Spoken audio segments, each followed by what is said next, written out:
Welcome back, fellow truth seekers, to our channel. Today, we have something extraordinary in store for you. We are diving deep into the fascinating world of Andromedan contactee, Alex Collier. But before we begin, make sure you hit that subscribe button and ring the bell to join our growing community. Trust us, you won't want to miss any of the mind-blowing content we have coming your way. Sit back and relax and listen to Alex Collier discussing the Andromedans' bond with animals. What are your thoughts on relationships with animals? Do the A's bond with animals as we do? Yes, they do. They have different types of critters than we do.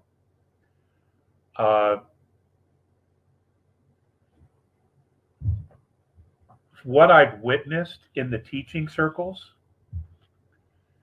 is that, the adults do in fact interact, but not to the extent the children do. The children seem to be more enamored, and they seem to be more connected to the tiny, cute little creatures that they have,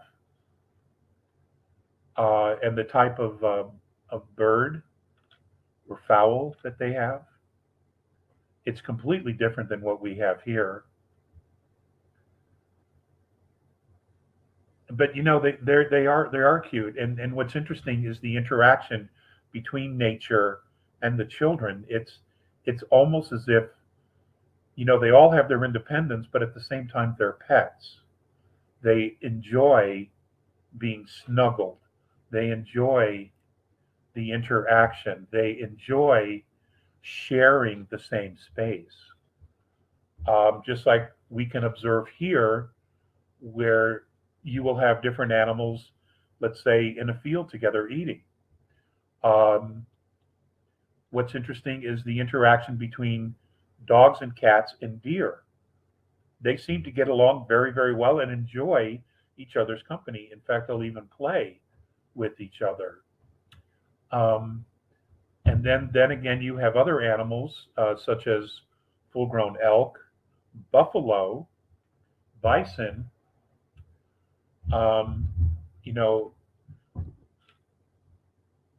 They're not in a petting zoo for a reason, or even moose.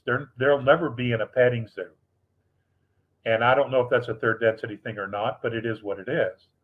But I've known several people who have had squirrels for pets, and they're just awesome. Or otters. It's it's building the relationship, and it's loving them and nurturing them. And in return, you get that back most of the time. But there's always that little wildness. When I was a kid, I always wanted to raise a bobcat. I never had the opportunity, but if I had found one, a very young one, I would have had it as a pet. And of course, I know the risks, but I would have loved to have had that experience. But I specifically wanted a bobcat. So, and then you see all these videos of people who have nurtured and raised tigers and lions, and they don't forget, even after years of absence, they don't forget the relationship they had. So I think,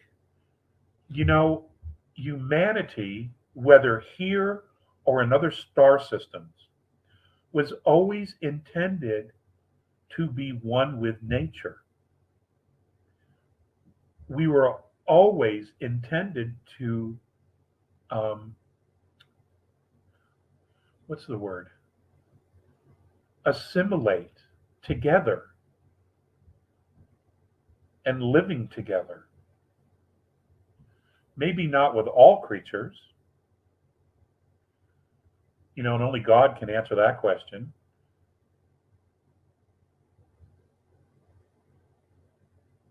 But that's where you see the presence of God, the Holy Spirit, isness, is in nature.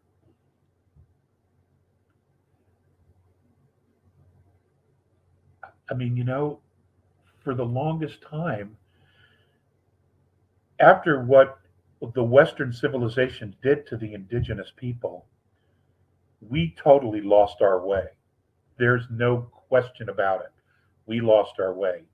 And it hasn't been until the last 20 years that we have begun to actually pay attention to nature.